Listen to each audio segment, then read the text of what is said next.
Hey everyone, this is Amy Utsman coming to you here in YouTube land.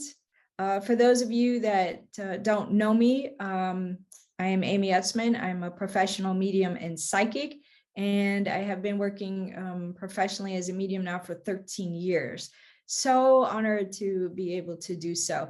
And every now and then I like to share a YouTube video about some topics that come up over and over again in readings or conversations with other people. So today, I wanted to talk to you just a little bit about our own paths. A big question I get from people and have for all of these years is, what is my path, or what is my purpose? Well, I'm not going to go so much into your purpose today, so much as your path. You see, a lot of times we deal with the struggle of pleasing our family members. We have our biological family members, or step, or adopted, whatever your family is, because so many different things make up family, right? And a lot of times we may feel different, or we don't agree with someone's way of being, or we're not in alignment with how they live things, or we have our judgments or our thoughts, or perhaps you may feel a little more spiritual than some of your loved ones. It doesn't matter. The idea is here that so many of us are in conflict about how do we contend with being in a relationship with our family members. We love them, but maybe we're not always in full accordance. And this is normal. This is regular, right? It happens to all of us. So what do we do? And here's what is shared oftentimes from guides in the spirit world, all the different ways, of course, for each client, because we all have unique situations. But here's what is shared is, you see, within that family dynamic, we each have our own paths. And so it's important that each one of us lives in alignment with our soul and what we feel is an alignment for us. Now, that doesn't mean that you have to push your thoughts or feelings onto another. It doesn't necessarily mean that you're not to love your family. It doesn't mean that you're not to visit with them regularly. Enjoy your family bonds and yet still be you. What is really important to also understand is your child's way of being, your siblings, your parents' way. They have different lessons to learn than you do. And so these get intertwined. And sometimes we get enmeshed, and we, of course, a lot of times want the best for someone else because we love them. A lot of times we can see what we know is to be in their best interest, and yet the other person doesn't, or they're not able to. Sometimes people are just not able to, they're not ready, and we can't force that on them, right? And sometimes we have people that are family, and it's not always an ideal situation. So what do we do? One of the ways that can be very helpful to contend with this is to take a step back, look at each person objectively. What are their own gifts? Because every single person in this physical world has some kind of gift that they contribute. You may not always agree with it, and maybe it's a little bit hard for you to find it, but it can be as simple as they are funny. You may not always agree with what they have to say or how they live their life, but guaranteed when you're around them, they're going to make you laugh. Maybe it's that. Perhaps they teach you a way of being organized that's different than yours. So when the spirit world uses the phrase gift, it doesn't always mean something grand, right? It doesn't mean like they're a gifted athlete. It doesn't mean that they're a gifted business person.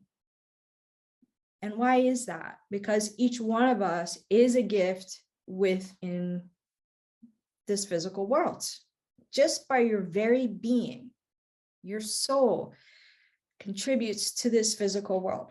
Now, I know a lot of you are going to write and be very upset and say, well, what about those that break the law? And what about those that are, evil?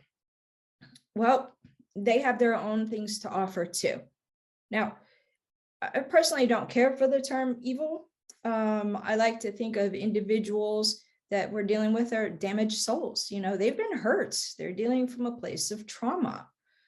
And so what do they have to offer? You think to yourself, the person's been abusive to me. They've been terrible. What in the world kind of gifts can they be offering, Amy? Well, they can be showing you from their own personal experience how that trajectory travels on, perhaps from their parents and parents before them. Perhaps they have a brain disorder that causes them to be that way.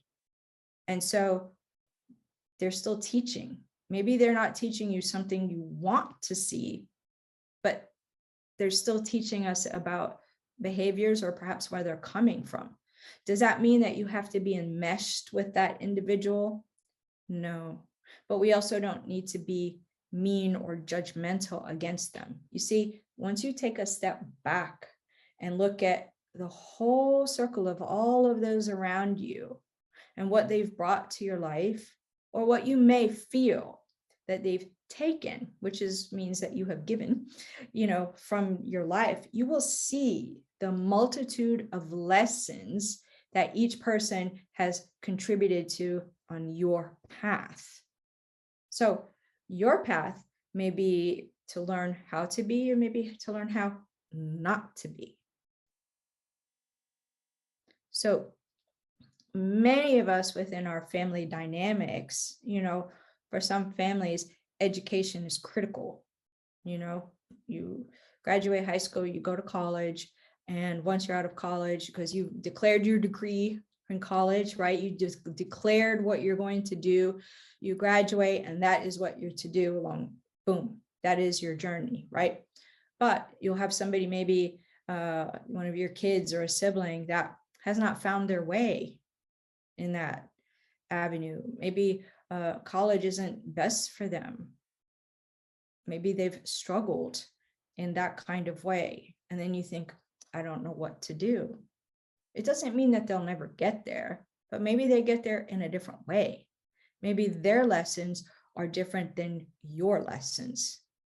And the reason to take this step back and look objectively, you see, is once we step away from another person, just separate a little bit, our auric fields are not so intertwined, and we can think a little more clearly. And so what I mean by that is, energetically, we don't stay enmeshed in the story, which happens so often, because when there's difficult times, we get enmeshed in the story. The dynamics keep us enmeshed. And so in order to help us contend and deal with that, this has been something suggested by, the spirit world, is you take a step back and you kind of look at it objectively. What is this person? What are they going through? What might be the source of why they are the way they are? What can I learn from that? And maybe how can I support in that way? You want to be able to support without trying to change someone. And that's important, because when you try to change somebody, then you're pushing your way of being onto them. And then all of a sudden that creates more discord, because whether it's said out loud or not, they feel that. So when you're pushing on someone, they feel like they have to kind of defend who they are, and then it escalates, and then boom, we have conflict, right? So I know I'm laying a lot of things out here, but let's try it also this way. Let's take each one of you do it yourself, kind of lay out all of your family members, whomever they may be. chosen family members, biological family members, those that have taken you in, maybe your friends are your family members, whatever that is for you. And for each individual, write down or think through or observe all of their unique ways of being and meet them at that level. We're not trying to change anyone, because if you try to change someone, then you're not letting them express the very individuality that they are. Again, you may not always agree with that, but they also have their own lessons to learn. So that's where we become supportive, but not trying to change.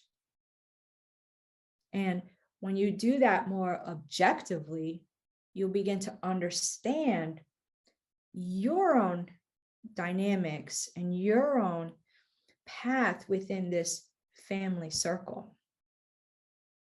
So when you can also do that, then over time you can extend that out to friends, or even where you work. What am I to gain out of this? What is working for me? What is not working for me? But you see, the idea is for you to be connected to your soul in this way. What is working for me? What is not working for me? And what can I learn from the way this other person is being? Sometimes we may think of somebody as being selfish.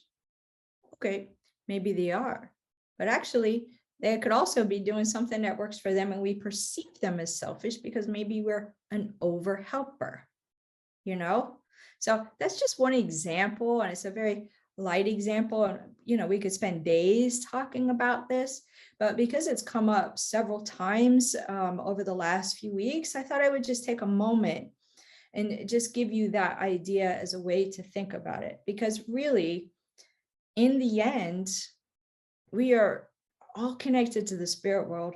We're all individuals. No two people are exactly alike. And that is part of the gift of our contribution to the physical world. We may not always like it. We may not always agree with it. And yet there is a purpose behind every single individual here in the physical world, always. And sometimes it may be a way of not to be that doesn't work for you, or maybe it is a way to be that does work for you. So I hope that gives you a little bit of something. And remember, I'm really not talking about judgments here, because that is not something that comes from the spirit world. We're not here to judge. We're here to learn and grow.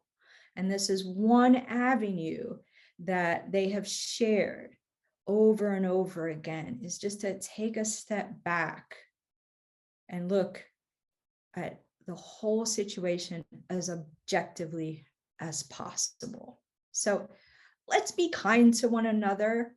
Let's look within each person what might be their contribution one way or another. Let's not try to push ourselves onto another, but let's just try to listen, because people are people globally. And I know this, I do readings for people globally. And in the end, we really all are striving for the same thing. So if we can possibly just find a little more understanding and compassion, that will help lift us up and help you on your journey with a little more ease, a little more compassion, and a little understanding, not only for others, but for yourself as well. So thank you for listening. Thank you guys always so much for your comments. I know I can't always get to them, but trust me when I tell you, I appreciate them greatly. And in the meantime, take good care of yourselves and be nicer to yourself. Be a little bit easier to yourself. Thank you.